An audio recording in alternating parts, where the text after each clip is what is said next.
Let's begin again. We were in the middle of talking about how to complete Schedule B, which is the list of the debtor's personal property. And we had just talked about what to do with tax refunds that were either liquidated or unliquidated. So we're back at subsection 19 of Schedule B. Okay, 19 is for if you have an interest in somebody's estate when they pass. Technically, in the bankruptcy, you need to account for any funds you may receive from somebody's life estate when they pass the 6 months after you do the bankruptcy. So if somebody passes and you acquire property and say it's been 3 months since you filed your bankruptcy, technically you have to let the court know of that passing because those properties come back into the estate of the bankruptcy up to 6 months after the bankruptcy. I think we've seen it, once I can think of that's happened. 20 is contingent and non-contingent interest in the state of this. Oh wait, would that be this one? Did I think this one? No. 21, 22 patents, 23 licenses. If you have a client who has a business license, maybe they have a liquor license, you list that, attorneys, your bar license, doctors, your medical license, things of that nature gets listed in there as well. 25 is your vehicles, trucks, trailers, anything of that nature. You just list the year, make, and model. Yes? I assume 23 doesn't include driver's license? No. CDL license? I don't see a lot of people with CDLs, but I definitely don't ever do driver's licenses. It's just things that may have a value, such as the liquor licenses will have a value, whereas. It can be transferred? Right, Oh, I see. whereas your attorney's license really doesn't have one, or your medical license, for a sale, resale, that is. So the automobiles, you do year, make, and model, and then you have the value using Kelly Blue Book and ADA. Boats, aircrafts, I've never seen one of those. Office equipment, maybe your client runs a business out of their basement, so they would have a computer, printer, desk, stuff like that. You put that there. Machinery and fixtures, you could have a client who's a plumber or electrician, so they would have supplies and stuff that they use for their business, but it's their personal property, mechanics, the tools that they've bought. Animals, your cats, your dogs, your fish, your turtles, your parrots, all that gets listed there. I've never seen crops or farming equipment. And then 35 is a catch-all. If you don't know where to put something, you throw it in there. And for instance, this person had burial plots in Kansas. So I had nowhere to put that, so I threw it into number 35. But it could be anything that you really don't know where it goes, but you want to make sure you disclose it, you just throw it into that last one. Okay. All right, that's Schedule A, which is real estate, and Schedule B, which is not real estate, personal property, intangibles, everything else besides real estate. Schedule C is where the debtor claims his or her or their assets as exempt.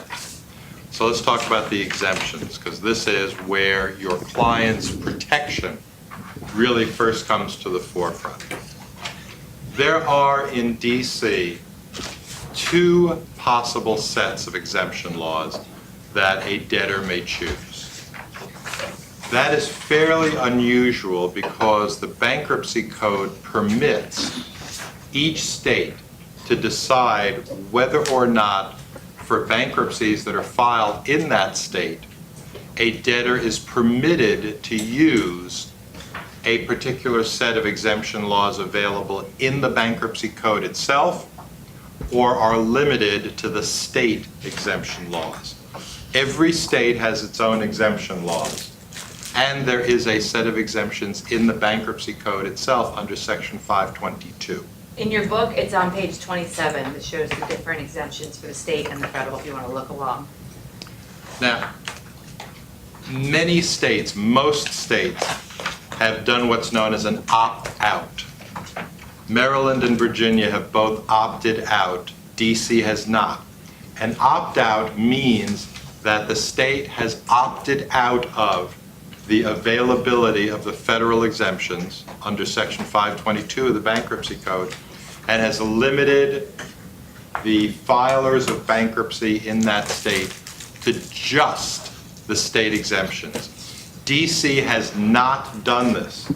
So therefore, when you are preparing the schedules, you have the ability to choose either the DC exemptions or the exemptions available under the bankruptcy code, which are sometimes referred to as the bankruptcy exemptions or the federal exemptions. Where you have an individual debtor, the debtor can either pick the federal or state. Where you have spouses that have filed a joint petition, both must pick the same exemptions. You cannot have one spouse pick federal and one spouse pick DC. They both pick federal, they both pick DC. However, they are both each entitled to exemptions. So if you have a joint case filed by spouses, they get double the exemptions of an individual. If you want to see the DC exemptions, it's at the beginning of the section on significant statutes. And what's reproduced there is a fairly comprehensive reproduction of all of the conceivable exemptions to which someone might be entitled under DC law. Now, this is where there is some measure of a complicated legal analysis that has to be performed with respect to your client's assets. You remember I said that DC has an unlimited homestead exemption. That unlimited homestead exemption is only available under the DC exemptions. It is not available under the federal exemptions. So if your debtor has a residence, and only a residence, not investment property, but a residence that has equity in it, and the amount of equity is too much to protect under the federal exemptions, and we'll talk about the dollars in a few minutes, then you have the option of using the DC exemptions, which have an unlimited dollar amount to protect the equity in your debtor's home, in your debtor's residence. So if you have a debtor who's got $3,000 worth of equity in their home, that's small enough that you can probably use the federal exemptions, real estate exemption. But if it's $35,000, that's too much. It's more than the federal exemptions would allow. But since the DC homestead exemption is not dollar limited, you can use the homestead exemption by opting for the DC exemptions and fully protect the equity, whether it's $35,000 or $3,000 or $350,000. Doesn't matter. So if your client has a residence with equity in it, you've got to ask yourself the question of whether or not it's necessary in order to protect their home to use the DC exemptions and the unlimited homestead exemption. If there is only a very small amount of equity in the residence, or if the property is upside down and there is no equity, or if they don't want to keep the house and don't want to use an exemption for it, then there isn't a reason to use the DC exemptions, which has the unlimited homestead, and instead they might very well be much better off using the federal or the bankruptcy exemptions in Section 522. So that's one of your threshold questions is there equity? Does the debtor want to keep it? And if so, is it in an amount that is large enough that I need to use the DC exemptions? Now, why would it make a difference? The difference is not with real estate, but with everything else. Under the DC exemptions, there is a much, much smaller dollar amount of property that the debtor gets to claim as exempt. Basically, it's $8,000 worth of household goods, wearing apparel, $8,000 of everything. So you may get an unlimited homestead, but you don't get nearly as generous exemptions for everything else.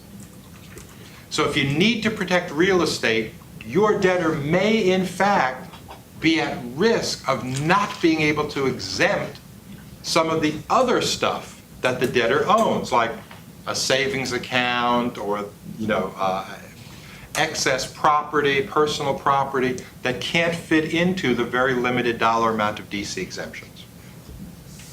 Alternatively, there is a real estate exemption under Section 522, but it's approximately $23,000. So if there is little enough equity, you can still protect that equity using the federal exemptions and getting the benefit of much, much more generous exemptions for other categories of property, like household goods, wearing apparel, jewelry, automobile, tools of the trade. There's a wild card exemption. Plus, if there is no real estate equity to protect, or there is no desire to protect any equity in the real estate, then the federal exemptions allow you to do a very peculiar thing. And that is, to the extent you do not use the real estate exemption on real estate, you can use up to 1/2 of it as a wild card for any property at all. So if you have no real estate to exempt, or you don't want to use a real estate exemption, then half of that roughly $24,000 exemption, an additional $12,000 worth of wild card exemption, is available under the federal exemptions that isn't there under the DC exemptions.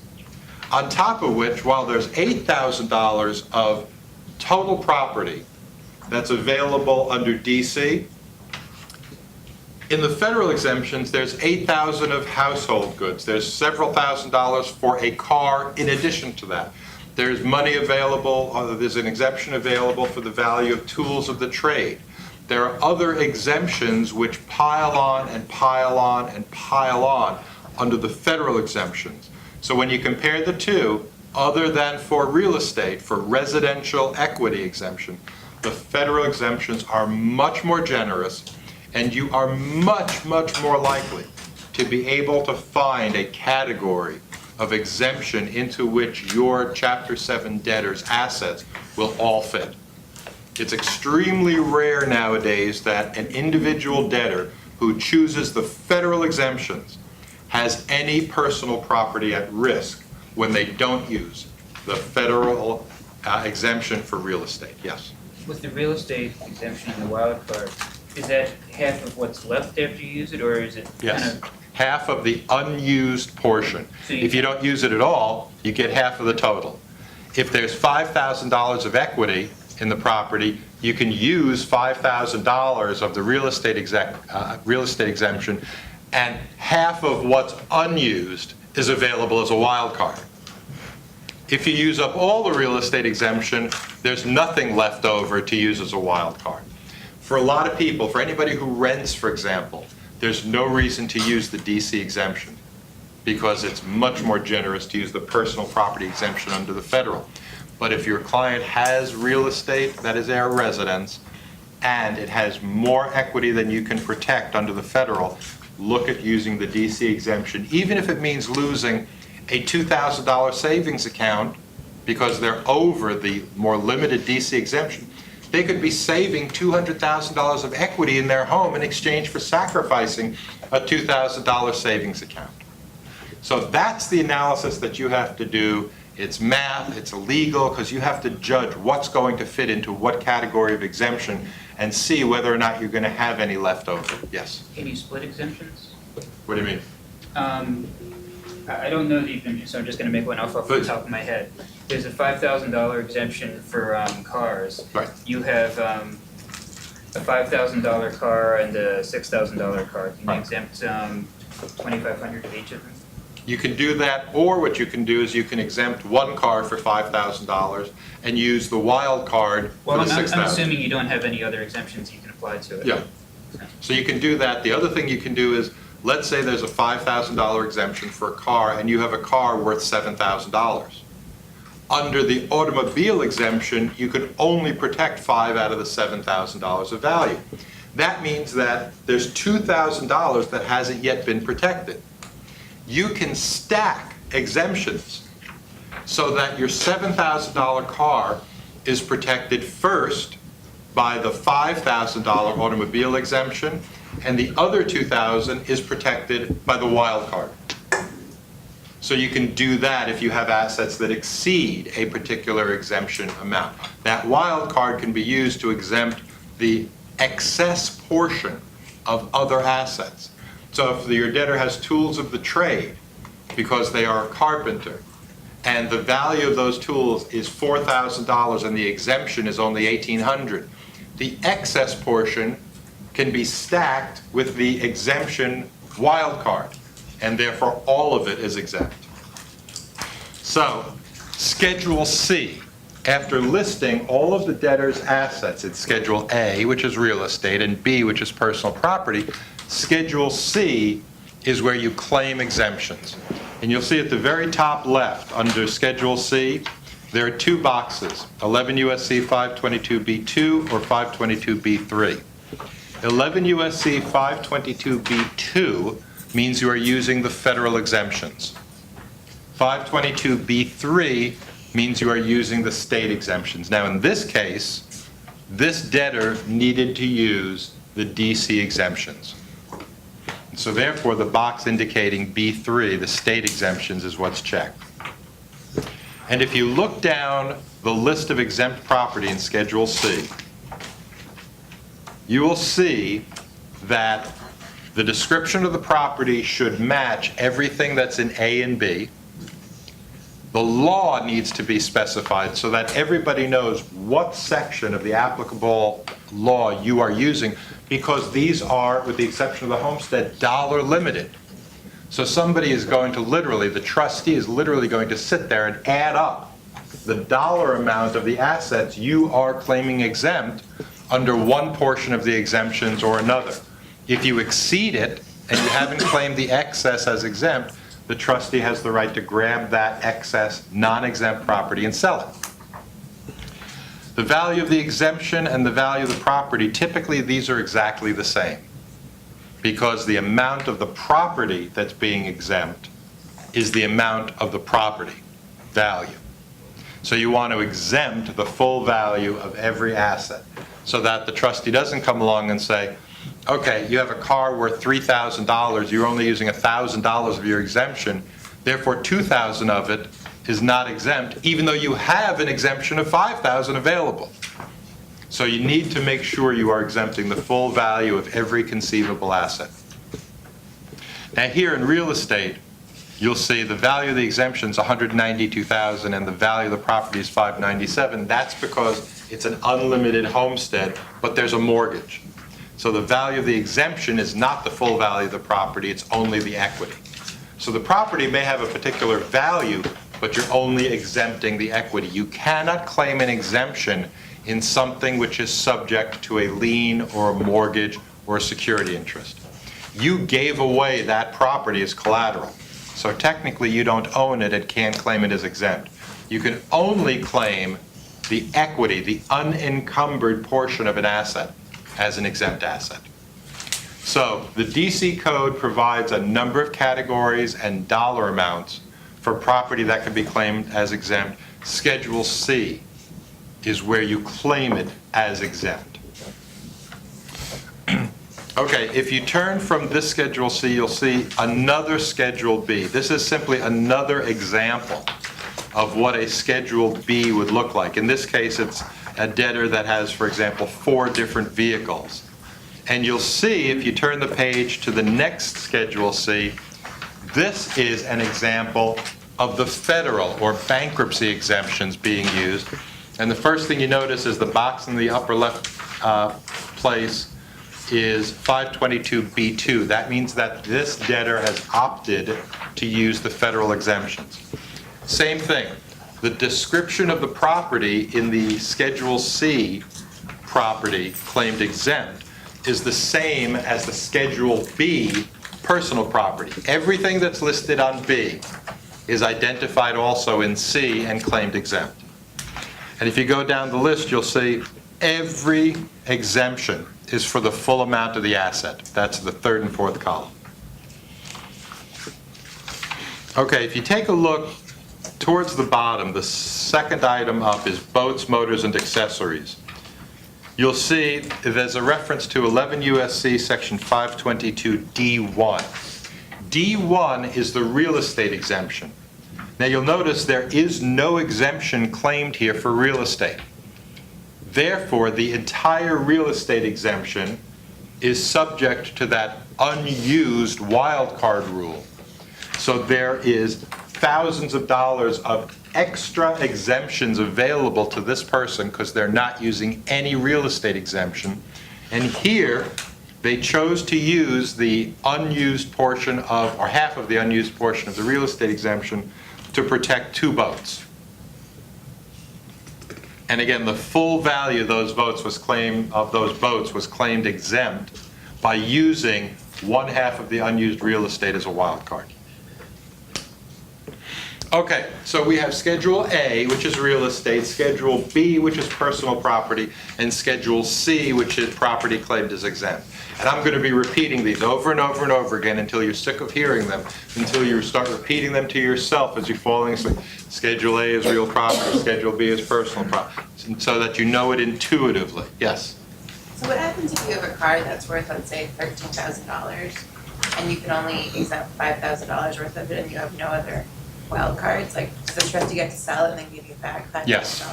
The trustee will sell an asset that is partially exempt, return the exempt portion to the debtor, and pocket the rest for distribution to creditors.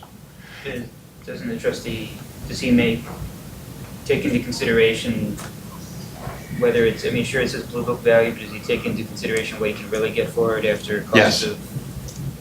The trustee always is making that calculus as to whether or not it's worth liquidating any particular asset. So the trustee knows if he's looking at the potential for liquidating, used furniture, that the cost involved and the fees involved and the auctioneer expenses involved is going to eat up the proceeds. So even if you have non-exempt personal property, the odds are pretty high that the trustee is not going to want to bother liquidating it because it doesn't generate enough money to justify the time and expense. But if you've got a bank account with cash that you can't exempt, the trustee is very likely to take that because there's no cost involved in sending a letter to the bank saying, turn the money over to me. But absolutely, the trustee is always doing that math in his head. What can I realistically get for that asset? A $13,000 value for a vehicle based on Blue Book might, if the trustee were to take that car and put it in one of those auctions that goes on in southern Pennsylvania seemingly every 6 hours, might turn out to only be $2,000. And if that's the case, then the trustee has wasted everybody's time because all that money is going to be used to pay off the lien. The trustee's not going to get any of it back. So if it's a close question, even if there's some non-exempt portion of an asset, if there's a close question, the trustees err on the side of not wasting time or taking the chance that the ultimate liquidation is not going to yield any proceeds for the benefit of creditors. Yeah. Does the creditor have the right to insist on sale of certain items? Typically, no. Typically, the trustee has the discretion to say, yes, I'm going to sell this asset, or this asset isn't worth my time, so I'm going to, the technical term is abandon that asset. It's not worth the trustee's time or effort to sell a particular asset. And you see this a lot with real estate that is very close to being fully encumbered or is over encumbered, where the trustee has no interest in selling it. He will make an announcement or file paper with the court to formally abandon it. Property that's abandoned, and abandonment is covered under Section 554 of the Bankruptcy Code. Abandonment generally means that the property is out of the bankruptcy estate and back into the hands of the debtor, back into the ownership by the debtor, still subject to whatever liens, whatever the in rem right of the creditor might be with respect to any collateral that the trustee may have abandoned. Does that answer your question? Okay. All right. The first part of the schedules, Schedule A, real estate, Schedule B, personal property, Schedule C, exempt property. This is where the debtor has been listing the property and assets that the debtor owns. And you remember we talked about list of what they own and a list of what they owe. Well, the next group of schedules is a listing of what the debtors owe. Okay. Okay, so in Schedule D, you want to put it goes along with Schedule A. So any real property is going to have most likely a mortgage. So in D, you would put the mortgage holders or the car lien holders. So for instance, this person had a mortgage on her R Street property with SunTrust. So we listed the first, and she had the second mortgage on there. So we listed the name of the mortgage company, the address of the mortgage company, the address of the property the mortgage associated with, the value of the property, and the amount of the lien that's on the property.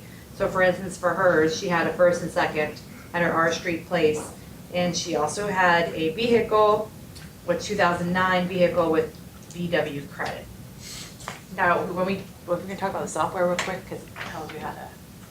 Yeah, let me relate something here. The last column in Schedule D is unsecured portion, and let's talk about this for a second, because this is also a very important concept. The Bankruptcy Code says in Section 506 that a secured creditor is only secured to the extent that their collateral has value.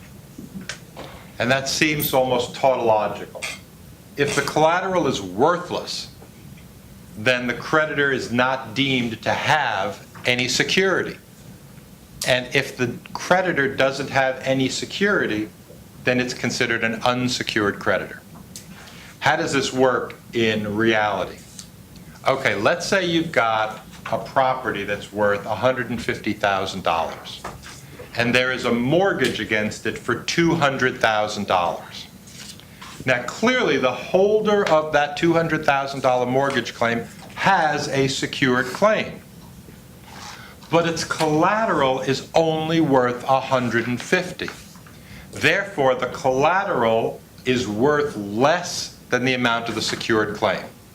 That means some portion of the secured claim is not covered by collateral value. Only $150,000 out of the $200,000 is covered by collateral value. The other $50,000 is not covered by any collateral because the collateral isn't worth enough. The portion of the mortgage company's claim that is not covered by property value is considered unsecured.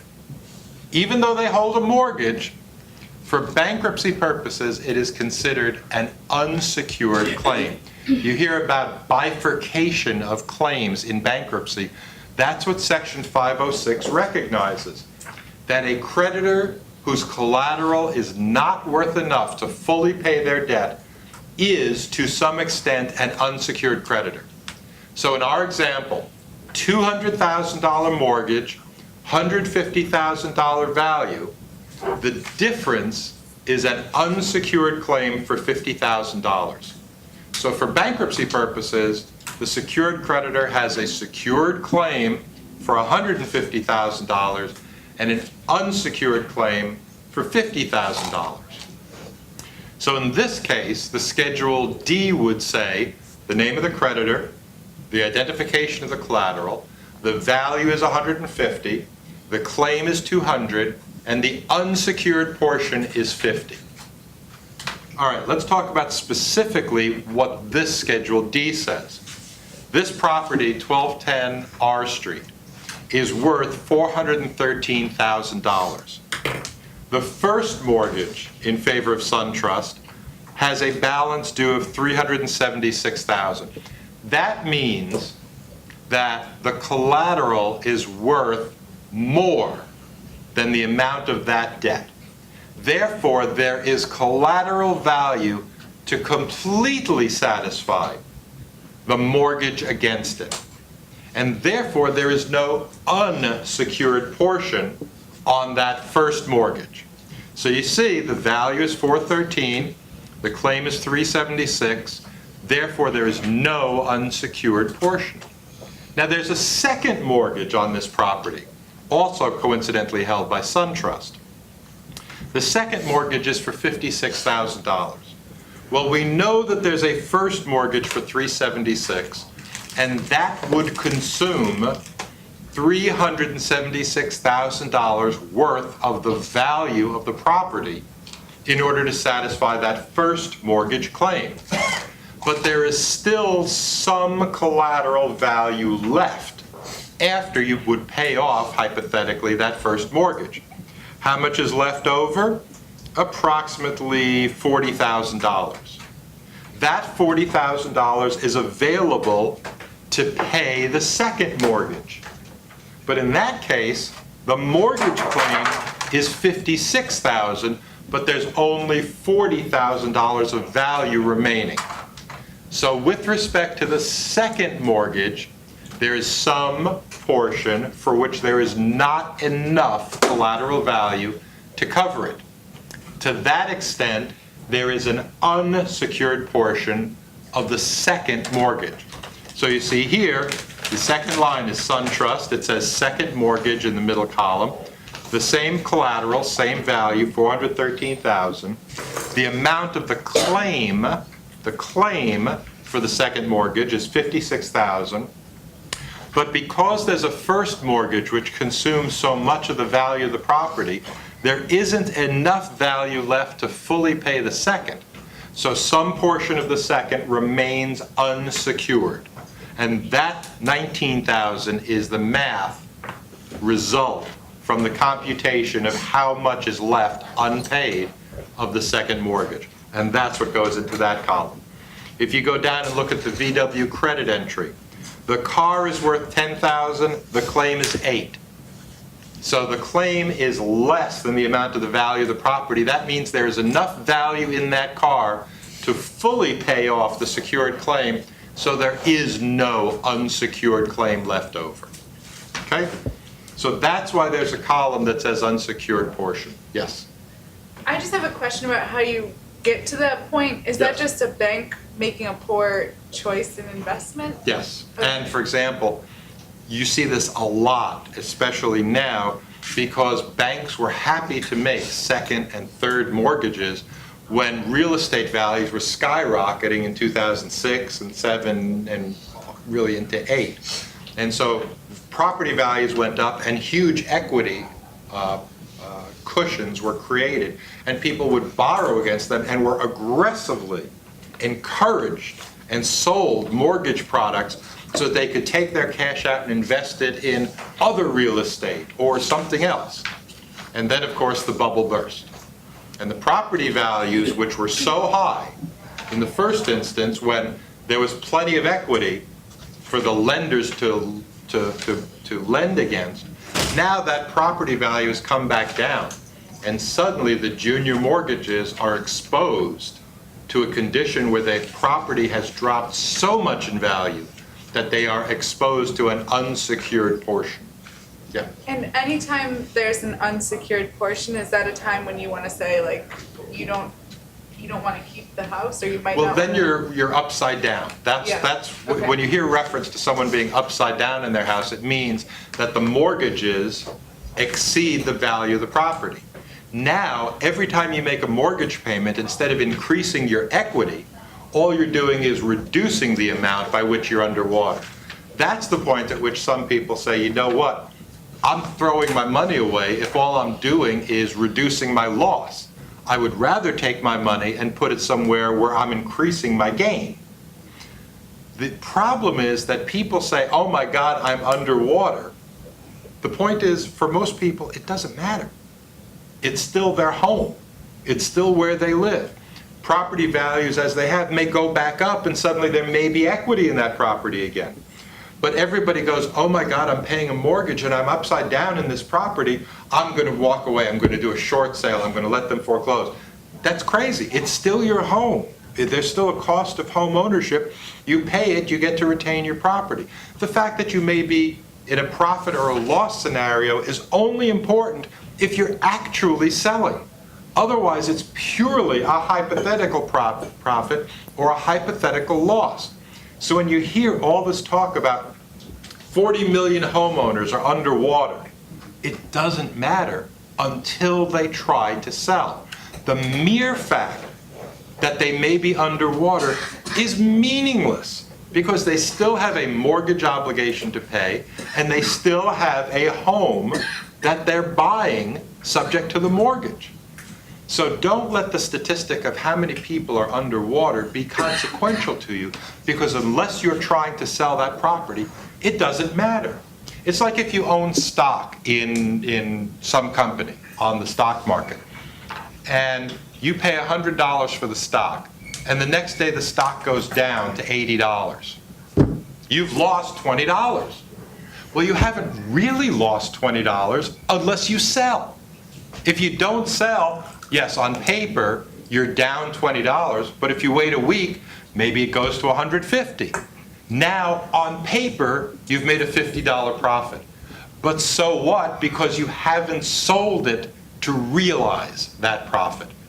So until you actually sell that stock, your hypothetical gain or loss is meaningless to you. The same thing with real estate. If you're upside down in your real estate, it doesn't mean anything because you still pay your mortgage. Your mortgage doesn't go up or down depending on whether or not there's equity in your home. It may go up and down because your interest rate varies or because the taxes change. But otherwise, it doesn't make a difference what the value is, except that each month you're paying money to own a home that you're not building equity in. But if you're not concerned about building equity in it, and you're not concerned about selling it, then who cares if you're upside down? Being upside down is not a cause for panic. So, okay, there are 40 million homes where the owners are upside down. It doesn't matter unless they want to sell. And merely being upside down is not by itself necessarily a reason to sell. Did I see a follow-up question? You can express incredulity with what I'm saying as much as you want. Well, I just have some like common sense questions, so sorry if they're. Yeah, please. So I'm sure someone else is thinking it. If you don't exempt the house, but you don't have equity in the house, Right. then you own the house, but it's in that foreclosure stage where it's not being foreclosed on? Potentially. Or what are the other options? Well, it's not going to be foreclosed upon until there's a default.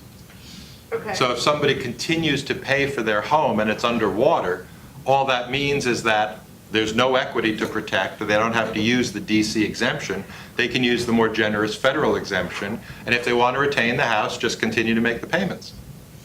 Nobody's going to force them to sell a property on which they're continuing to make the payments and in which there's no equity. Are they forced to reaffirm?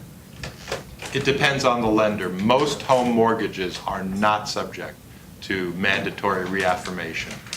Reaffirmations typically come up only on cars. Okay, so if you have property, again, if you have an asset where you're upside down, by itself, that is not a meaningful condition. But if you are upside down, for Schedule D, that means that some portion of the most junior mortgages are going to be exposed to having no collateral value and being deemed unsecured for purposes of Schedule D on the last column. Yeah. So the banks that are in that position want you to not sell, right?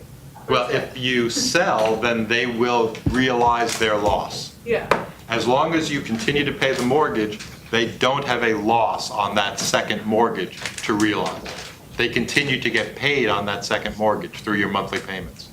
If you sell the house, then you're not going to continue to pay the mortgage on it. You're going to pay off the mortgage to the extent there are proceeds. Well, in this case, there aren't enough proceeds to pay off that mortgage. So some portion would remain unpaid after the sale. If somebody goes through bankruptcy, that portion has no collateral. So they get a discharge from their personal liability for that unpaid portion. Okay? So that's Schedule D. All right, next is Schedule E. This is the creditors who hold priority claims such as taxes, alimony, child support that's outstanding. And so for instance, this person had a ton of taxes. She had IRS, she had DC taxes, she had tax liens, if you look over the next couple of pages, for different properties that she had for different years. And what I like to do to make it clean when I do taxes, enter in one entry per agency per year or per property, so that it's cleaner, so that I see, okay, they owe the IRS for 2010, X, Y, and Z. Another entry, they owe the IRS for 2011, 10,000. They owe the IRS for 2012, 2,000. So I do entries separate, because for me, it's easier to see. Yes? What if the debtor has taxes that they haven't filed, and so you're unsure of their tax liability for a previous year? I usually don't list them, or I put amount and put an unknown, or I say IRS 2013, and then I put the amount unknown. Yes, unknown is a perfectly acceptable entry if you don't know what the liability is for any debt, not just taxes.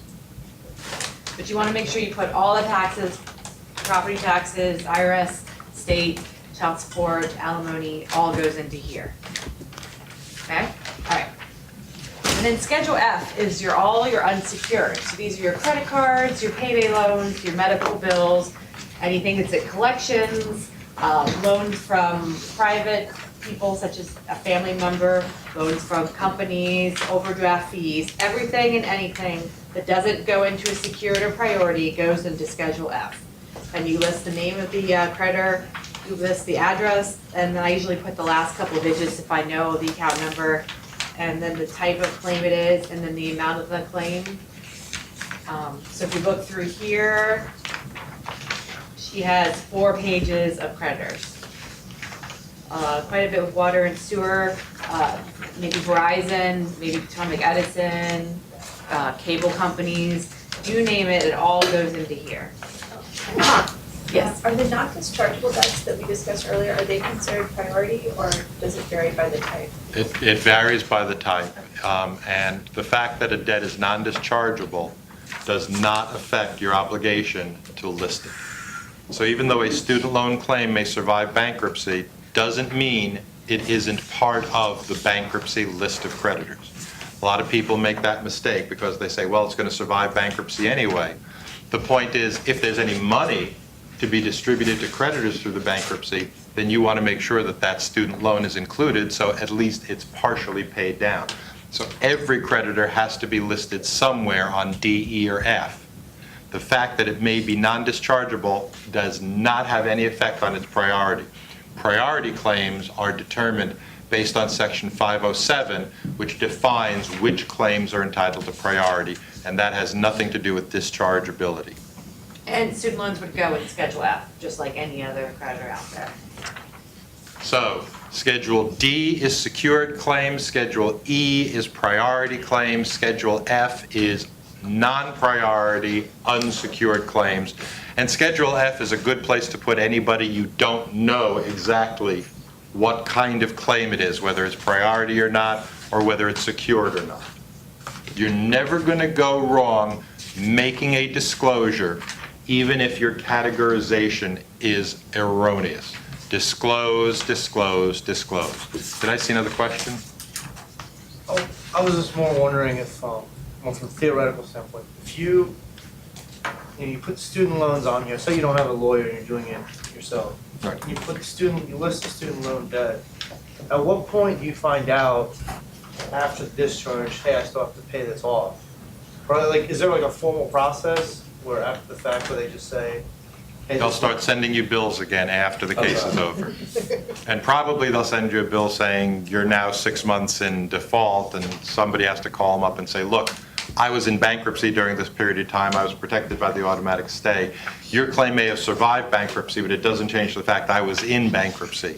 So I'm more than happy to restart my payment on this non-dischargeable debt, but I'm restarting it. I'm not catching it up. So it's basically treated like any other debt throughout the whole process? For purposes of participating in the bankruptcy distribution scheme, it's treated as a general unsecured claim along with doctor bills, mortgage deficiencies, credit cards, personal loans for which there's no collateral. Okay, so we have Yes. Would you be able to request that they remove the default for 6 months? Because if you get a bill saying that you're 6 months behind, but it was subject to the automatic stay, would you be able to request that they remove or make the correction on You your can make that report? request. Most of the major student loan lenders understand that payments would resume after the bankruptcy is completed. And as long as they get notice of the bankruptcy, all the more reason to include them and make sure they're on the matrix as well, is to make sure they have notice so that they understand that during this period of time, they may not be getting paid. Would you be able to just reaffirm it right out? You don't In the need file? to reaffirm it, but you can Because- certainly voluntarily pay it. Okay. And for some people, since they know that this claim is going to survive bankruptcy, they figure, I'm not paying any of the other bills, I might as well just go ahead and pay this, so that it's paid off on schedule or even ahead of schedule. Okay. Yes. Back to, well, the priority and the secured debts. Yes. What happens if you dispute the amount? There is a box. Oh, I know I'm sorry, Yes. I'm jumping ahead. I saw the disputed box, Right. but what amount do you put? The amount you think you owe or the amount they say claim you owe? It really doesn't matter. The way we do it is we list their claim and say we dispute it.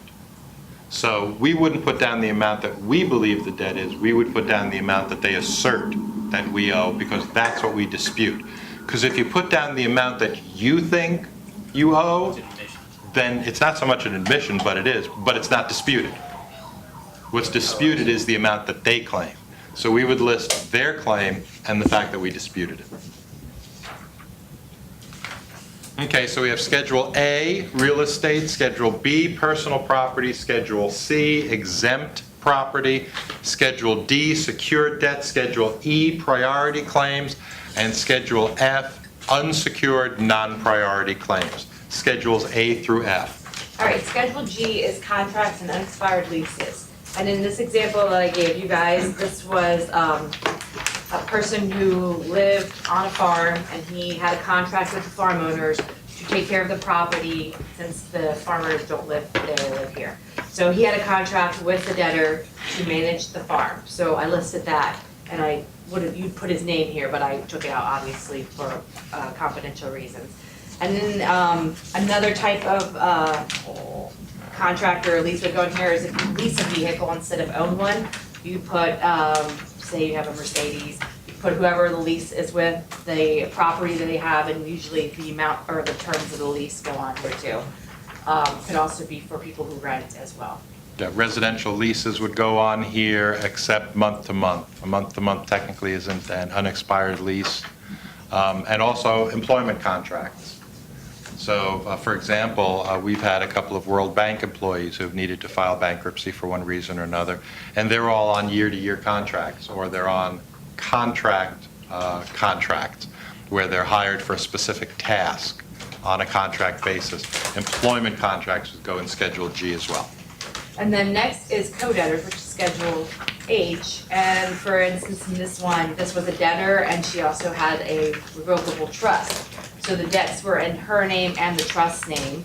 And so you would list the co-debtor. So our debtor was in bankruptcy, the trust was not. So in this instance, the co-debtor was the trust, and then you list the creditor if they have the joint interest in. And for instance, this one was a mortgage company that was in the debtor's name and the trust name. This is good for husbands and wife, because you may have a husband in and a wife not, but they own a mortgage together or a car. You'd list the person who's not in the bankruptcy, and then the list of the name of the creditor that they share the joint interest with. One common error, by the way, is that a non-debtor co-debtor, who you would list on Schedule H, is technically a creditor, because they have a right of contribution or indemnity from the debtor. So one thing to cross-reference is that anybody who's listed as a co-debtor should probably be listed as a general unsecured creditor as well. I see a hand, yes. I have a question going back to the leases again. I'm assuming that for the purposes of bankruptcy, that only has to do with listing the lease only affects the any delinquency that they may have, is that correct? And not possession. Right. So it doesn't bar an action. The automatic stay would not come in with respect to a landlord's attempt to seek possession? Okay, let's talk about this because it varies. Under DC law, a lease can still be resurrected up until the time that possession's obtained, which means that a leasehold interest that you would list in Schedule G is still to be listed as an unexpired lease or an executory contract up until the time that the premises have actually been recovered. Because under DC law, up until that moment, the tenant has the right to come back in and cure the lease default. So if you've got a debtor who is still in possession of the premises, then you can list that lease in Schedule G.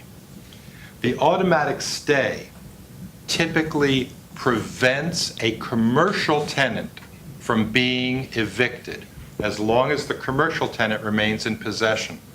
But with respect to a residential tenant, it will only stop an eviction, and we'll talk about this when we get to the petition. It will only stop an eviction under a residential landlord-tenant judgment if the tenant deposits with the bankruptcy court 1 month's rent. It's a very peculiar rule that just relates to residential tenancy. Say that again? The automatic stay will not stop a residential eviction unless the tenant deposits 1 month's rent with the bankruptcy court registry. It's a very peculiar aspect to bankruptcy law, which is recited in the bankruptcy petition, which is the document we're going to get to next. But otherwise, the automatic stay does not stop a residential eviction. And we've had situations where the landlord-tenant court has said, okay, I'm granting a judgment for possession and you can commence eviction. And the debtor ran to bankruptcy court and filed a bankruptcy petition and ran back to landlord-tenant court saying, I'm protected by the automatic stay. And the landlord-tenant court knows the same rule and says, where's your receipt for 1 month's rent that you had to deposit with the bankruptcy court to stop a residential eviction? And they said, I don't have it. And the landlord-tenant judge said, I'm sorry, there's no stay of a residential eviction unless you, among other things, deposit 1 month's rent. This is only That's DC? useful. This is only DC. The rules on residential evictions vary so much state to state that the bankruptcy code has a universal rule about stopping it, but the question is the point at which the resident, the tenant, has lost that lease and can't get it back. So the automatic stay will not protect them, even with this 1 month deposit, if they've lost the lease and can't get it back. It will protect them if they have the ability under state law, under DC law, to cure the lease default and get back the lease. Now, when you say lost the lease, do you mean, like they vacated the property? Not lost the lease. As a matter of law, the lease has been terminated Okay, irretrievably, irreversibly. okay. So for example, in a commercial tenancy in DC, even though a lease may be in default and have been terminated, you can still translux it, is the term, and cure whatever the monetary default is, even after quote-unquote termination of the lease under DC law. DC has a similar type of situation for residential, but that's not true in every state. Okay, so now we're on to Schedule I, and I included 2 different examples to show you different types of way you can schedule income. So Schedule I is your income, and they have since changed. These are the new forms that we started using probably 7-8 months ago. They're more complex, they cover more categories, and I think these forms are much better than the way we used to be able to do it. And for this bankruptcy case, this was a nice older gentleman who was retired. So for me, this was easy because I listed his occupation, which is retired, and then he didn't have any gross income because he was getting Social Security benefits. So if you flip to the next page, you go down to 8F. I listed his Social Security benefits, which was $1,124. So for him, this was his only source of income, I listed it, it tabulates his monthly income, which is 1,124. So if you go to the next page, I wanted to show you an example of a husband and wife case. This happens to actually be a Maryland case though, but same difference. And it's a husband and wife who both have income. So if you want to look down and see, you list their occupation, where they work, how long they've been there, and then you list the gross monthly wages before tax deductions. And then you list that. If they have overtime, they don't. And where's my second page? I didn't see the second page. And if you have the second page, if you go back to the other page, you would take out their taxes that are taken out on payroll, their medical expenses if they have health insurance, any contributions to retirement, life insurance, dues, union organization fees, and then you would put them all in there, and then at the bottom, it would tabulate how much they would make at the end of the day between the two of them for their gross monthly income. I'll have to find out where the second page went, so. But that's what you want to do. And then you go to Schedule J, and that's where you list your expenses. So for this one, this was the guy who was retired, this is his expenses. So remember the first sample I showed you was the retired guy who had Social Security? Well, these were his expenses. So he rented his property here in DC, so he lists his rental property, and obviously up the Part 1 box is for dependents, but he didn't have any. If you had dependents, and you have, the next example will have that. So he rents, so he has no real estate, he has no taxes, apparently he doesn't have any HOA fees. Then you go to the next page, and you list utilities, electric, heating, and gas. It's very self-explanatory, water and sewer, telephone, and then food and housekeeping, childcare expenses, clothing, laundry. You go down to everything that they would have on a monthly basis and have them input the monthly amount. And the thing you have to remember to make sure that they're aware of, if they pay bills quarterly or semi-annually, you want to have them break down what it would be on a monthly basis. For instance, I pay my car insurance once every 6 months, so I'd have to go back in and calculate what it would be per month for the whole year. Our HOA dues are due every quarter, so we'd have to break down the payment we make. So you want to make sure that they are aware that it has to be a monthly basis, not what they actually pay on whatever schedule they are. Because the goal at the end of this is to have the least amount of money left over possible. So for instance, for this guy, at the end of the day, between how much he gets in Social Security and how much he pays out, he's negative $397 a month. Yes? And I don't know if this is jumping ahead, did this guy have some kind of emergency that he needed the automatic stay for, or otherwise why would you file bankruptcy for someone who's probably gonna be going into debt after post-petition if he's in the hole 400 a month? Oh, he may have filed because he had maybe 70, 80,000 in credit card and he was gonna get hit with a garnishment. Okay. Or he just filed because he had everybody, creditors knocking on his door and he was just tired of phone calls. Okay. In reality, he may be getting rid of his property or he's moving to somewhere it's cheaper. So that's why he's in the hole this much, because he can't afford, you know, and yeah, $8,000 place. So I don't remember the basis of exactly what his circumstances were, but at the end of the day, he's $400 in the hole, but he'll free up some of that money because he won't be paying all this old debt and have all these things hanging over his head. And this is a pretty good illustration of something that, you know, I make a point when I talk to clients about filing bankruptcy. Bankruptcy does not create income. If this person was going to continue on with their financial affairs, a bankruptcy doesn't solve the problem that they don't make enough money, they don't bring in enough money to pay their living expenses. I can put him through a bankruptcy and get rid of his debt payments. I can get rid of his credit cards, I can get rid of his doctor bills, I can get rid of his personal loans. But the bankruptcy will not create income to cover the shortfall he has every month. And so we will have a conversation about what good is bankruptcy going to do to you if, as your question has as a subtext, you're still going to wind up in debt for $400 every month that you don't have the income to cover. What are you going to do? Not eat? Are you not going to pay your electric bill? Are you not going to pay your rent? You're going to have to do something besides a bankruptcy in order to put yourself in a position where you can afford to live. I can get rid of your debt service. I can get rid of your economic baggage. But you have to look at your financial position to determine what you need to do to make ends meet. Because the bankruptcy will not do that for you with respect to your living expenses. And sometimes people have to, again, take that bitter pill and say, I need to move to a smaller apartment. I need to apply for government subsidies. I need to get food stamps. I need to do X, Y, and Z. I need to apply for survivor benefits. I need to do whatever it is. I need a reverse mortgage.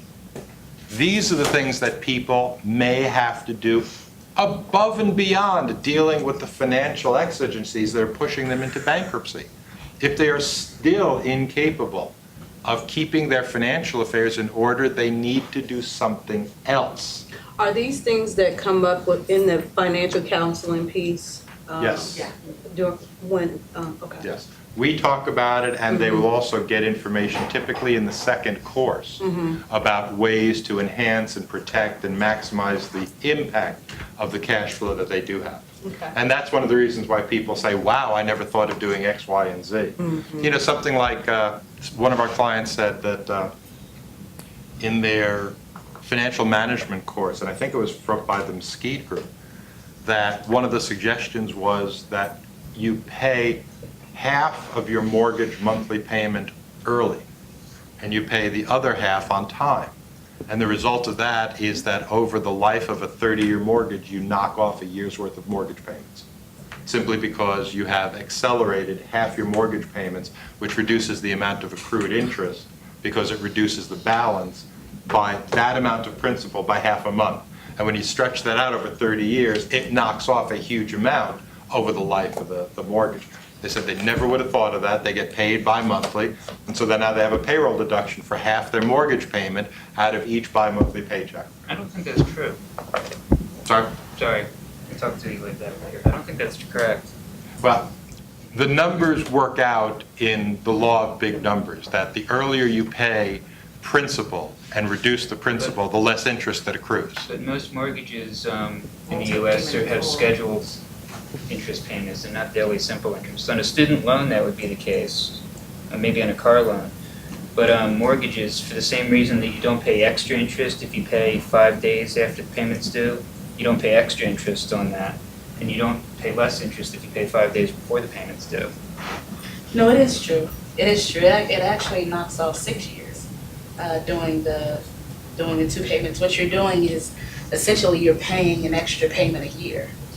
So you're paying like every 2 weeks, and so that's like 26 payments, Well, if you're making which is payments, 13 okay. monthly payments. Yeah, if you're making. And so you're paying early, Mhm. and you have less interest that's accruing each month. So you're not just paying early though, you're paying more each year than you would. You're paying 26 payments. Okay, that part I agree with. I'm sorry. I thought you just meant make your monthly payment a little bit early.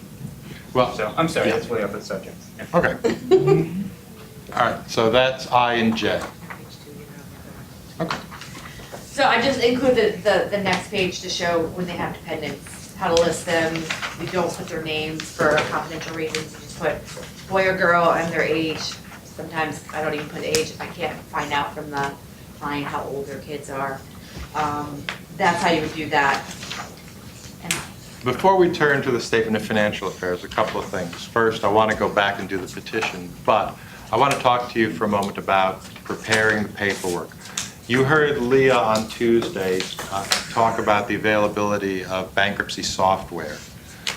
This is software that the DCBar has, which is available commercially, that will do the schedules, print out the schedules, the statement of financial affairs, which is the next document in the materials, and all of the other forms like the petition. You input the basic information, it organizes and prints everything beautifully for you. We'll even do the math on the means test for you. We'll keep track of the amount of the exemptions that you've used up and show you how much in each category is still remaining.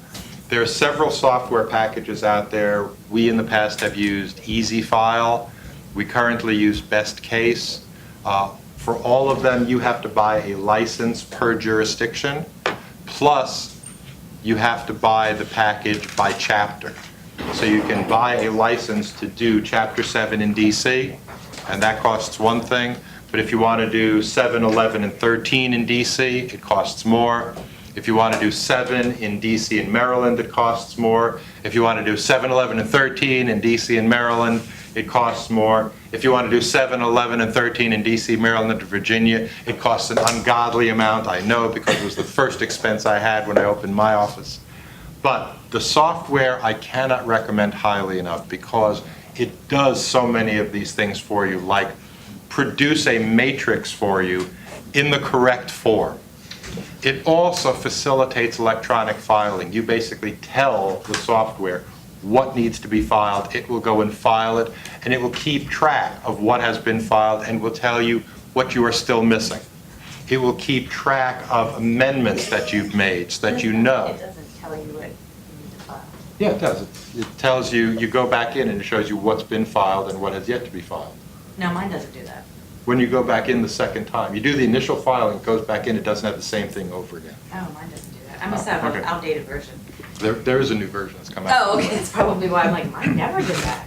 Um, It's great. It saves you Yeah. so much time. And I don't like math, and he knows this. So this, to do the means test, it tells you what's left over at the end of the month, when you do your Schedule I and J. It has a calculator that prorates people who get paid bi-monthly, bi-weekly, because those are gonna change your monthly. It's great, because I would never, ever be able to do this without the software. On the means test, this is really kind of cute. In best yeah. case, on the means test, when you plug in the numbers, it puts up a little face. A happy face. If your client meets the means test criteria, it puts up a smiley face. Big green smiley face. If it doesn't, it puts a frowny red face. No, yellow. Yellow face. So, there's I a hate that visual face, because reminder. that means I have to go back in and figure out from the client what numbers I need to change to get them to qualify for that. Yeah. So is their daycare really $480 a month, or is it $780 a month? Let's think. Summer camp, oh yeah, okay, that's an extra $3,000 for the summer. And then finally my face becomes happy and it's green, and then I know, oh, thank God, I'm done. Happy face. Yeah, I've got 4 of them right now where I had frowny faces, and I was like, no. So I'm on the phone, I'm like, okay, give me another deduction. Tell me something I'm missing here, because I need that face to Car insurance, you forgot car insurance. Yeah. What, you forgot you have a security system? Great, let's make that happy. So yeah, it's nice, because otherwise you wouldn't know. So the DCBar uses Best Case, so you can actually get your own smiley face. And while it's not an endorsement, we find Best Case to be very, very useful. There are at least 3 software packages out there. Easy File was great. We just find Best Case to be a little bit more flexible. The other good thing about the bankruptcy software is that now I believe all of them give you the ability to download directly into the schedules the content of your client's credit report. And that's extremely helpful, because it cross-references account numbers and the addresses that the creditors want to use. Not the address necessarily on the bill or the home office or the legal department, which sometimes we've listed, but the address that the creditor wants notifications sent to, and it will automatically download it. And that means that your client who doesn't remember that 3 years ago Capital One wrote off and closed down a credit card account, and they don't remember it now, it's still on the credit report, and Capital One will get notified. So that Capital One, or somebody who buys Capital One's accounts, will not wind up trying to collect, but instead will get notification.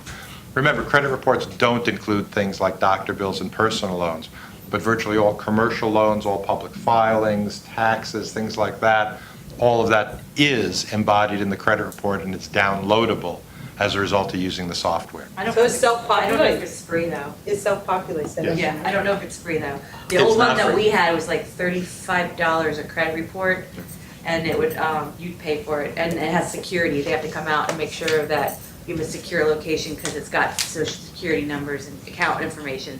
So they have to come out and make sure that your place is secure, have locks and filing cabinets and all that great stuff. Yes, they have to do a home visit. Yeah. Okay, What I'd like to do before we turn to the statement of financial affairs, we have finished the schedules, okay? Schedule A, real estate, Schedule B, personal property, Schedule C, exempt property, Schedule D, secured debt, Schedule E, priority claims, Schedule F, non-priority general unsecured claims, Schedule G, executory contracts, Schedule H, co-debtors, Schedule I, income, Schedule J, expenses. Those are the schedules, those are the only schedules. There is no Schedule K yet, there is no Schedule L yet, maybe someday. Schedules A through J are your schedules. They are due either at the time of the filing of the petition or within 14 days automatically. If you want more time, you can file a motion to extend the time to file the schedules. Okay? That's the schedule.